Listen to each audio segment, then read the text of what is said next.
Hello friends good morning मु रोजी आपण मानक स्वागत करुच्ची मो चैनल रोजेस ब्लॉग को।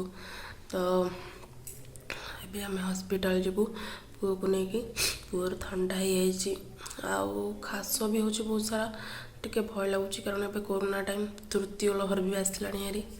तो डॉक्टर कहले नेबुलाइजर टिके माने खास बहुत सारा हो तो नाकर पानी गलवा द्वारा निश्वास नहीं होनी। तो से डॉक्टर कहते नेबुलाइजर दिहब आप नहीं आसतु। तो मुझे लेके जाऊँगी देखा कौन हो मोर भी पुओ जेहेतु तार करुच्ची तो ताठू मत भी ठंडा हो। तो देखा जदि हम मुझे सेयार करी आप सहित वीडियो कली जो आलाउ ना मुझे देखे पारि। तो चलते जा देखो पुओ कम शोच देह खराब अच्छे उठेले ड्रेस पिंधि नहीं जी। तब आम बाहर सारे जाऊँ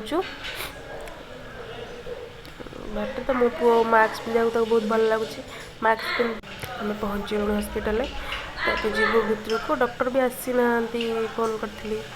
तो आम नंबर कर सारापर जीवु डॉक्टर पाखक आ पुओ को भी नेबुलाइजर दिहब। तो आगू देखे नेबुलाइजर के मो पुओ दिया पुओ को बहुत मैंने भल लगुन देखले से केते कष्ट लगुच।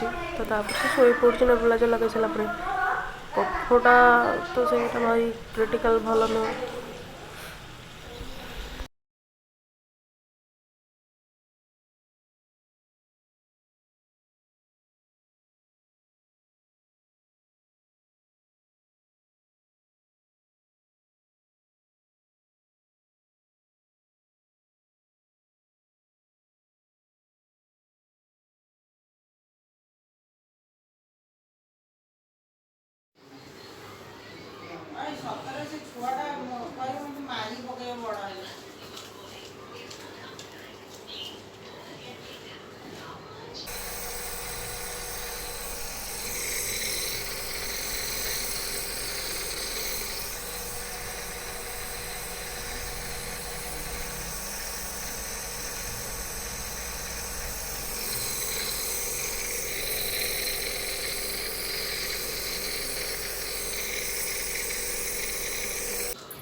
सेटा देवी से देखा न थाए तो नाक चिपी रहा तो से जो नेबुलाइजर इनहेलर आसको भल कि पुश करके हल्ले देवे ना से जीवन भल कि एमती ही से नेबुलाइजर